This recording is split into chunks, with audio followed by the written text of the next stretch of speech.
Hi everybody, welcome back to My Beauty Surround You. Today I'd like to talk a little bit about ocean energy.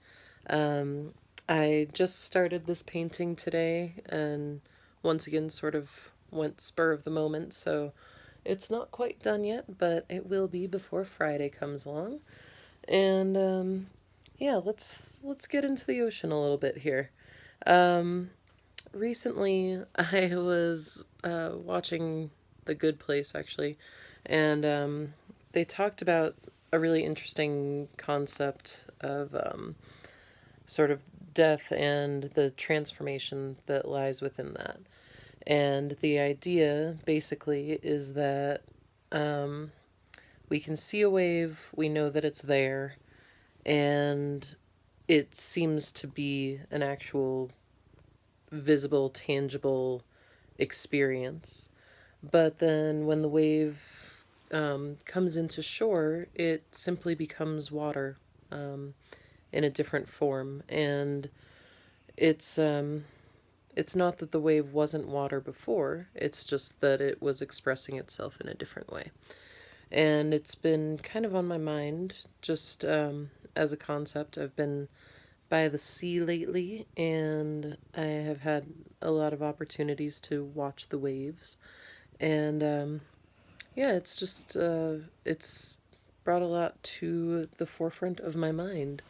So let's talk about the ocean a little bit.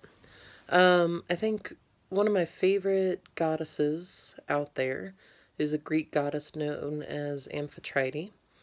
And in the older recollections of Amphitrite, she actually is the ocean in its entirety. Um, Slightly more modern versions say that she rules the waters, but in the original context, she actually was the ocean. And she happens to be the mother of Venus. So I'm sure you've seen a painting called The Birth of Venus before. A lot of people have created Birth of Venus paintings, and there's a very famous one, Lady on a Clamshell, if you remember that. And yeah, according to, the original texts, Poseidon was so enamored of the vast beauty of Amphitrite as the ocean, he actually made love to the ocean, and from the sea foam was birthed Venus.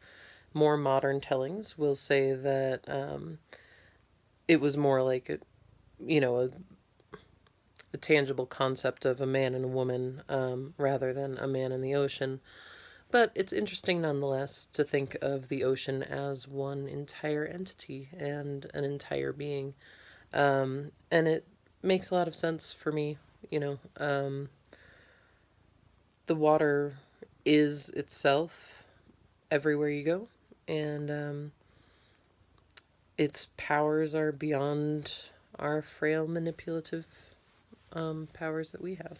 Um, Another goddess of the ocean is Yamoya or Yamanya. I simply adore her. She is discussed in a religion called Candomblé from Brazil, and she really expresses how the feminine can be expressed with the ocean, where there's an aspect of the ocean that is incredibly nurturing and peaceful and beautiful. But the ocean can also sort of come at you with these tempests and create massive amounts of destruction. Um, Also, just an interesting way of thinking about the ocean. And yeah, I kind of wanted to continue on with our discussions of water because it's everywhere, it's in all of us, and it's a big reason that we're here. So I hope that you enjoyed my little discussion. I'm pretty tired today. It was a long day of travel. So I feel like I rambled a little bit, but sometimes the ocean rambles as well. So, as always, may beauty surround you, beauty before you and behind you, beauty above you and about you. And may your road home be on a trail of peace. Happily may you return. Thank you so much. Please remember to like, comment, and subscribe. And Friday, we'll get into what this is actually going to become. Ooh la la. Thank you. Love you. Take time for yourself.